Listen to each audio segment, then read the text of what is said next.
The man behind me has done more to change the music industry than probably any other person in history. And chances are you may not even know who he is.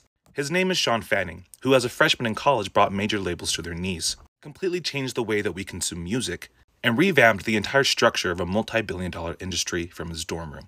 Well, essentially what happened was back in 1998, Shawn and his friend Sean Parker were in the beta stages of their latest development. And for those who have seen The Social Network about Facebook, yes, it is that Sean Parker that was portrayed by Justin Timberlake. But anyway, the development was a software that could do peer-to-peer file sharing, which in other words means that you can just share music for free. And that's important because up until the late 90s, thanks to what music historians call as the CD boom, the music industry was making so much money. We're talking about record-setting numbers because you could sell a CD for like up to $18, $20.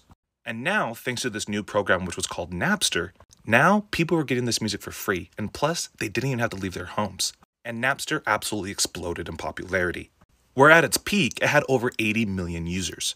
I'm sure as you can imagine, the labels were absolutely not okay with this, and completely put their differences to the side and waged total war. And no, it wasn't just the big fancy executives, it was also the artists as well, because their money was on the line too. And if people are sharing music to each other for free, that's money out of their pockets.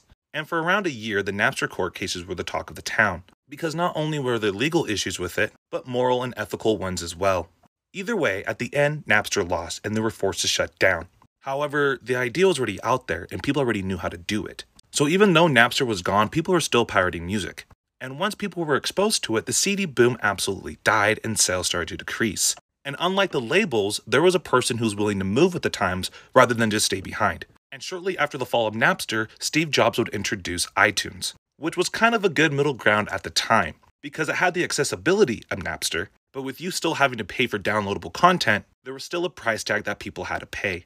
But people already had their taste of free music, and they definitely were going to go back. So by the late 2000s, early 2010s, platforms like Spotify and YouTube took advantage, and threw us into streaming, where music is the most accessible it's ever been, but instead of having to pay per track per album, you just pay a monthly fee. So you can listen to all the music that you want, it's just going to be $10. And thanks to streaming platforms, it opened the gates to underground artists, where people now have the opportunity to be successful musicians without being signed. And that's really where the labels fucked up. Instead of capitalizing on the format of Napster, they were left behind and no longer in a position to pick and choose.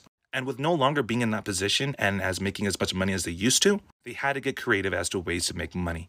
And we got things like the infamous 360 deal, which in turn made labels even more predatory towards artists. But again, this is all caused by a guy who had no intention of doing any of this. He was just bored at school.